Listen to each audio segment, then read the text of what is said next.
Bapak, Ibu, Saudara yang terkasih di dalam Tuhan Yesus Kristus, Salam, salam bahagia. Pada kesempatan ini saya masih hendak melanjutkan sharing kehidupan tentang perkara-perkara yang kecil. Perkara-perkara yang kecil yang dapat menimbulkan dampak besar. Dampak besar yang bisa menghancurkan maupun dampak besar yang memberikan berkat. Sebelumnya saya sudah sharing pengalaman kehidupan tentang Adam, Hawa, Musa, dan Daud. Bagaimana Adam, Hawa adalah manusia yang pertama yang dicipta Tuhan dengan sepenuh kasih, segambar, serupa, secitra Tuhan sendiri. Dan kemudian Musa sebagai tokoh dalam Alkitab yang luar biasa.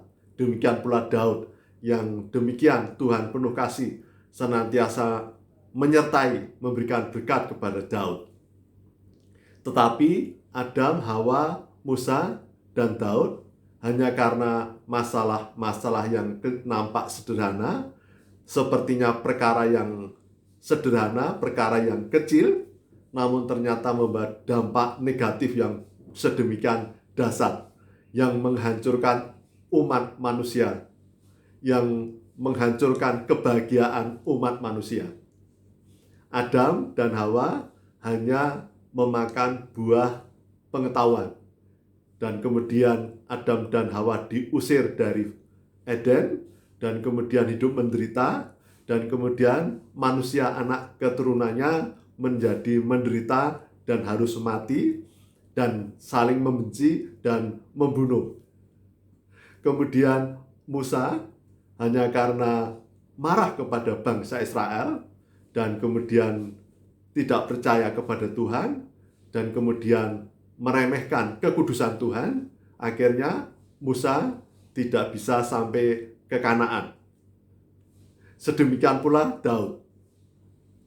Hanya karena ingin menghitung bangsa Israel, tetapi bukan karena rendah hati untuk mengucap syukur, namun karena kesombongannya, kemudian 70.000 orang Israel harus tewas. Kemudian Daud yang hanya memandang seorang wanita dan kemudian ingin memiliki, bahkan kemudian membunuh suaminya dan melakukan perzinahan. Dan kemudian Daud harus menderita dan juga anak keturunannya. Anak Daud dengan Batseba harus mati. Dan Daud harus mengalami penderitaan yang besar karena menganggap hal-hal yang sepele, perkara yang kecil. Apa yang telah dilakukan Adam dan Hawa, Musa maupun Daud, bisa saudara dan saya lakukan. Kadang kita menganggap remeh yang kelihatan menyenangkan bagi kita, tetapi kemudian menghancurkan kita. Dan itu salah satu yang dilakukan oleh kuasa gelap, oleh roh-roh jahat, yaitu membuat celah dari perkara-perkara yang kecil, yang nampak tidak kita perhatikan, yang kita abaikan, karena juga menyenangkan. Biasanya perkara-perkara yang kecil itu sesuatu yang sederhana, yang kita anggap biasa, bahkan kemudian menyenangkan hati kita, sehingga kita melakukan, padahal itu melanggar firman Tuhan. Banyak hal sering kita melakukan sesuatu yang sederhana, misalnya bagi bapak-bapak, bahkan sekarang ibu-ibu juga merokok. Kita menganggap itu sesuatu yang biasa, tidak berdosa, karena tidak ada di dalam firman Tuhan, kemudian kita merokok. Pertanyaannya adalah, bagaimana pandangan kita tentang merokok? Sesuatu yang sederhana, yang menyenangkan. Kalau kita memperhatikan yang lebih dalam lagi, bahwa hidup kita, tubuh kita ini adalah bait suci, bait Roh Kudus.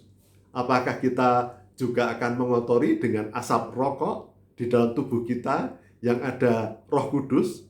Bahkan Roh Kudus adalah suci, suci kudus, dan kemudian kita memberi asap rokok di dalam tubuh kita. Itu yang menjadi perenungan kita, bukan soal boleh dan tidak. Mari kita merenungkan tentang hal tersebut.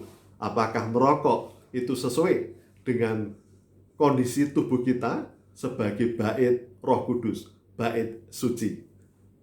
Kemudian kadang kita juga melakukan sesuatu yang sederhana.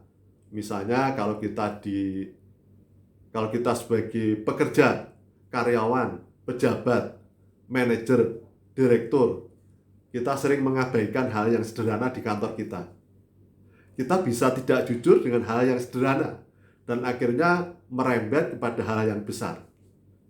Jadi saudara-saudaraku, sekali lagi, Bapak, Ibu, dan saya, marilah kita tetap setia kepada perkara-perkara yang kecil, yang selama ini kita anggap biasa, sederhana, bahkan menyenangkan kita. Tetapi kalau itu tidak sesuai dengan perintah Tuhan, dengan firman Tuhan, dan itu tidak membuat kekudusan bagi kita, maka lebih baik kita menghindar, kita menjauhkan, dan kita tetap setia kepada perkara-perkara yang kecil. Ketika kita setia kepada perkara yang kecil, kita akan mendapatkan tanggung jawab yang lebih besar dari Tuhan. Dan biasanya indikasi kalau kita taat dan setia kepada Tuhan, maka hidup kita akan merasakan damai, sukacita, sejahtera, bahagia di dalam hidup kita. Sekarang marilah Bapak, Ibu, Saudara, dan saya melihat apakah di dalam diri kita ada damai sejahtera, ada sukacita, ada kebahagiaan, ada ketentraman, ada ketenangan. Jika itu sudah kita rasakan, berarti saudara-saudaraku sudah semakin taat dan setia kepada perkara-perkara yang kecil. Tetapi ketika masih ada karakter-karakter negatif, perasaan-perasaan negatif, seperti kebencian, kemarahan, mudah tersinggung, mudah dendam, iri hati, dan sifat-sifat negatif yang lainnya, maka itu indikasi bahwa kemungkinan besar kita belum taat dan setia kepada perkara-perkara yang kecil. Yang kedua, ketika kita setia kepada perkara-perkara yang kecil, maka hidup kita akan semakin hidup kudus. Karena di dalam Roma 12 menyatakan bahwa kita harus mempersembahkan hidup kita sebagai persembahan yang hidup dan kudus demi kemuliaan nama Tuhan. Dan hanya orang-orang yang hidup kudus yang dapat melihat Tuhan. Jadi marilah pikiran-pikiran kita jaga untuk berpikir hal yang positif. Hal-hal yang negatif, hawa nafsu, pikiran-pikiran yang tidak bersih, kecemaran di dalam pikiran kita, hati kita, dan tingkah laku kita, perbuatan kita, marilah kita hindari. Sehingga pikiran, perkataan, hati kita, sikap kita, perilaku kita, perbuatan kita selalu dalam kebenaran, dalam ketaatan, kesetiaan, dan di dalam kekudusan.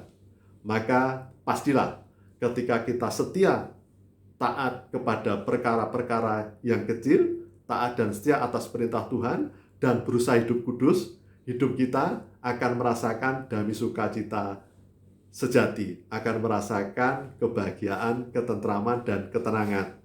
Kita akan bisa tersenyum dengan tulus, kita bisa melepaskan karakter-karakter yang negatif.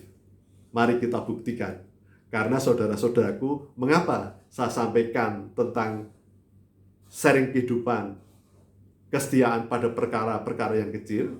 Karena saya sudah biasa sebelumnya ini, di masa lalu saya melanggar perintah-perintah Tuhan, melanggar dari hal yang kecil, dan kemudian saya tidak setia kepada perkara yang besar.